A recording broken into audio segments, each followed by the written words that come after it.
কাৰ্যালয়ৰ ভিতৰতে শুই থকাৰ অৱস্থাত চৰকাৰী কৰ্মচাৰী এই অৱস্থা দেখি সাডেন ভিজিট দিয়া নগাঁও জিলাৰ ডিসি দেৱশিষ শৰ্মা হতবাক হৈ পৰিছে। আমি দৃশ্যাংশটো দেখুৱাইছো। চৰকাৰী কৰ্মচাৰী কিদৰে আচলতে চৰকাৰী কাৰ্যালয়ৰ ভিতৰৰ এয়া হৈছে দৃশ্যাংশ। চৰকাৰী কাৰ্যালয়ৰ ভিতৰত কোনো কৰ্মচাৰী নাই আৰু যি এজন দুজন কৰ্মচাৰী আছে সেই কৰ্মচাৰী কেইজন এনেদৰে শুই থকা অৱস্থাত পোৱা গৈছে। আৰু যি সময়ত আচলতে সাডেন ভিজিট দিছিলে নগাঁও জিলাৰ ডিসি দেৱশিষ শৰ্মাই আৰু সেই সময়তে এই দৃশ্যাংশ দেখি হতবাক হৈ পৰিছে। নগাঁৱৰ লোক নিৰ্মাণ বিভাগ, শিক্ষা বিভাগৰ উপ পৰিদৰ্শকৰ কাৰ্যালয়, জিলা বিদ্যালয়সমূহৰ পৰিদৰ্শকৰ কাৰ্যালয় যিহেতু জিলা আয়ুক্ত দেৱশিষ শৰ্মাই সাডেন ভিজিট দিছিলে আৰু সেই সময়তে এই দৃশ্যাংশ দেখিবলৈ পাই হতবাক হৈ পৰিছে। নগাঁৱৰ চৰকাৰী বিষয়া কৰ্মচাৰী কৰ্ম সংস্কৃতি দেখি হতবাক হৈ পৰিছে জিলা আয়ুক্ত দেৱশিষ শৰ্মা। আৰু ইতিমধ্যে যিহেতু জব্দ কৰা হৈছে পঞ্জীয়ন বহি আৰু হাহাকাৰ লাগিছে এতিয়া চৰকাৰী কাৰ্যালয়ৰ কৰ্মচাৰীৰ মাজত, কিয়নো যিহেতু নগাঁৱৰ লোক নিৰ্মাণ বিভাগ, শিক্ষা বিভাগৰ উপ পৰিদৰ্শকৰ কাৰ্যালয়, জিলা বিদ্যালয়সমূহৰ পৰিদৰ্শকৰ কাৰ্যালয়ত যিহেতু জিলা আয়ুক্ত দেৱশিষ শৰ্মাই সাডেন ভিজিট দিছিল আৰু সেই সময়তে নগাঁৱৰ চৰকাৰী বিষয়া কৰ্মচাৰী কৰ্ম সংস্কৃতি দেখি এনেদৰে হতবাক হৈ পৰিছে এতিয়া জিলা আয়ুক্ত দেৱশিষ শৰ্মা। এয়া হৈছে দৃশ্যাংশ, এয়া চৰকাৰী কাৰ্যালয়ৰ এয়া ভিতৰৰ ভাগৰ দৃশ্যাংশ। কাৰ্যালয়ত কোনো ধৰণৰ কৰ্মচাৰী নাই দেখিবলৈ পাইছে আৰু তাৰ মাজতে যি এজন দুজন কৰ্মচাৰী আছে সেই এজন দুজন কৰ্মচাৰীও যেটো শুই থকাৰ অৱস্থাত দেখি কৰ্মচাৰী আচলতে বিষয়া কৰ্মচাৰী নগাঁও চৰকাৰী বিষয়া কৰ্মচাৰী সেই কৰ্ম সংস্কৃতি দেখি এতিয়া হতবাক হৈ পৰিছে জিলা আয়ুক্ত দেৱশিষ শৰ্মা আৰু তাৰ পাছতে জব্দ কৰা হৈছে পঞ্জীয়ন বহি। আমি সেই দৃশ্যাংশসমূহ দেখুৱাই গৈছো। যিহেতু নগাঁৱৰ লোক নিৰ্মাণ বিভাগ, শিক্ষা বিভাগৰ উপ পৰিদৰ্শকৰ কাৰ্যালয়, জিলা বিদ্যালয়সমূহৰ পৰিদৰ্শকৰ কাৰ্যালয় যিহেতু জিলা আয়ুক্ত দেৱশিষ শৰ্মাই আজি সাডেন ভিজিট দিছিলে আৰু সেই সময়তে নগাঁৱৰ যি চৰকাৰী বিষয়া কৰ্মচাৰী সেই কৰ্মচাৰীসকলে দুই এজনে যেহেতু শুই থকাৰ অৱস্থাত প্ৰত্যক্ষ কৰিছিলে আৰু তাৰ মাজতে কাৰ্যালয়ৰ ভিতৰত কোনো ধৰণৰ আচলতে কৰ্মচাৰী নাছিলে, এজন দুজন কৰ্মচাৰী আছিলে আৰু তাৰ মাজতে অন্য এজন কৰ্মচাৰীয়ে শুই থকাৰ অৱস্থা দেখিবলৈ পোৱা গৈছিল আৰু এনেধৰণে কৰ্মচাৰী অৱস্থা দেখি আচলতে হতবাক হৈ পৰিছে জিলা আয়ুক্ত দেৱশিষ শৰ্মা আৰু তাৰ পাছতে জব্দ কৰা হৈছে পঞ্জীয়ন বহি। এই ঘটনাক লৈ আচলতে তীব্ৰ প্ৰতিক্ৰিয়াৰ সৃষ্টি হৈছে, হাহাকাৰ লাগিছে এতিয়া চৰকাৰী কাৰ্যালয়ৰ কৰ্মচাৰীৰ মাজত। আমি পুনৰবাৰ উল্লেখ কৰিছো এয়া হৈছে দৃশ্যাংশ নগাঁৱৰ লোক নিৰ্মাণ বিভাগ আৰু শিক্ষা বিভাগৰ উপ পৰিদৰ্শকৰ কাৰ্যালয়, জিলা বিদ্যালয় সমূহৰ পৰিদৰ্শকৰ কাৰ্যালয় যিহেতু আজিৰ দিনটো জিলা আয়ুক্ত দেৱশিষ শৰ্মাই সাডেন ভিজিট দিছিল আৰু সেই সময়তে প্ৰত্যক্ষ কৰিছে নগাঁও চৰকাৰী বিষয়া কৰ্মচাৰীৰ এয়া কৰ্ম সংস্কৃতি।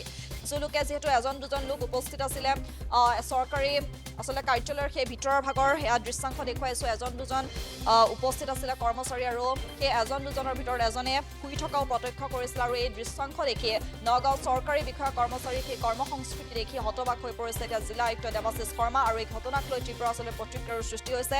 জব্দ কৰা হৈছে পঞ্জীয়ন বহি, এতিয়া হাহাকাৰ লাগিছে চৰকাৰী কাৰ্যালয়ৰ কৰ্মচাৰী।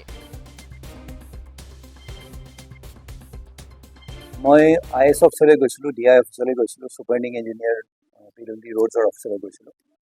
তাত দেও মনিছে টাউন মাত্ৰ এজন ব্যক্তিক মই পাইছোঁ DI অফিচত আৰু দুই চাৰিজন পাইছোঁ আপোনাৰ IS অফিচত আৰু ছুপাৰিণ্ডিং ইঞ্জিনিয়াৰ অফিচতো মাত্ৰ এজন মানুহ মই পাইছোঁ। ছুপাৰিণ্ডিং ইঞ্জিনিয়াৰ অৱশ্যে তেওঁ ছুটিত আছে, তেওঁ ডেইলি কামত গৈছে। কিন্তু এটা কথা চাওক, এই মনোবৃত্তিটো যে চৰকাৰী সব সা সুবিধা ল'ব, নিজৰ চিনাকিটো এজন চৰকাৰী অফিচাৰ বুলি দিব, সব কাম মানে চৰকাৰী দৰমহাৰ পৰা আৰম্ভ কৰি সা সুবিধা আৰম্ভ কৰি সব চৰকাৰী, কিন্তু সেই চৰকাৰী কামখিনি ঠিককৈ নকৰিব।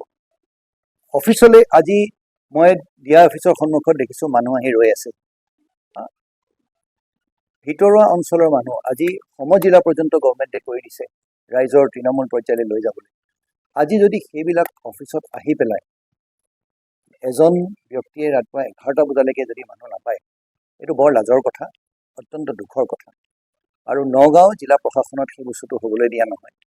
এইটো মাত্ৰ আৰম্ভণি। এতিয়া আজি মই এটা অৰ্ডাৰ উলিয়াম য'ত এছিষ্টেণ্ট কমিশ্যনাৰবিলাকে মাজে মাজে আকস্মিকভাৱে তেওঁলোকে গোটেই নগাঁও জিলাখনত এইবিলাকলৈ যাব, প্ৰতিটো বিভাগলৈ যাব, প্ৰতিটো অফিচলৈ যাব আৰু বিশেষকৈ শিক্ষা বিভাগ আৰু স্বাস্থ্য বিভাগ মই সকিয়নি দিব বিচাৰিছোঁ।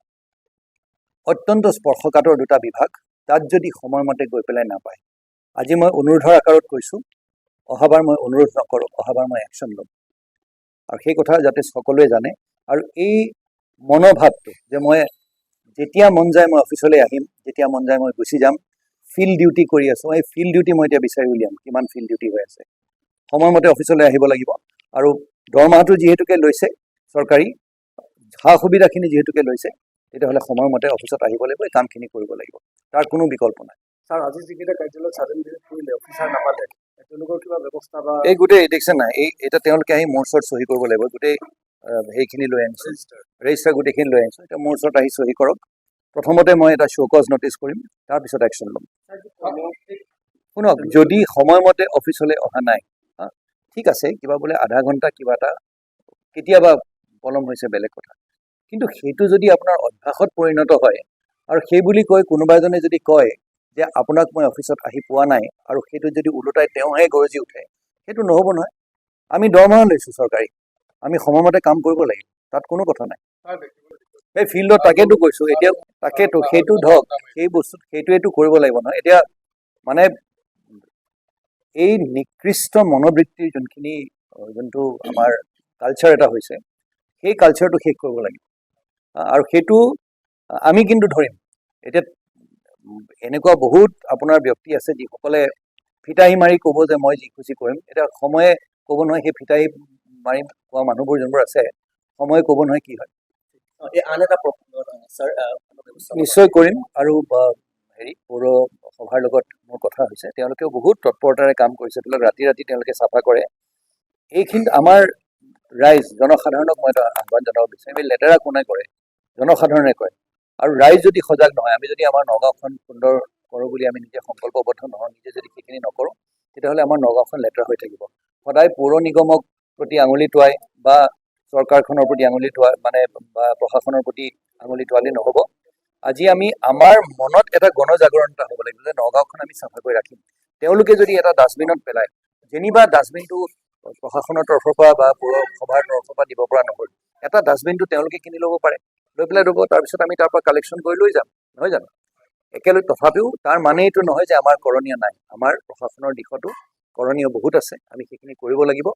আৰু একেলগে মিলি পেলাই মই ভাবোঁ যদি আমি একেলগে মিলি এটা দল হিচাপে কাম কৰোঁ, নিশ্চয় হ'ব। ফুটপাথত কিন্তু বস্তুসমূহ এতিয়াও থৈ দিছে যথেষ্ট। হয়, সেইটো থৈছে, সেইটো আমি কৰিব লাগিব। লাহে লাহে ক্ৰমান্বয়ে আমি কৰি যাম, চেষ্টা নিশ্চয় কৰিম। যিকোনো খবৰৰ বাবে যোগাযোগ কৰক 7099017330 লগতে 7099017110।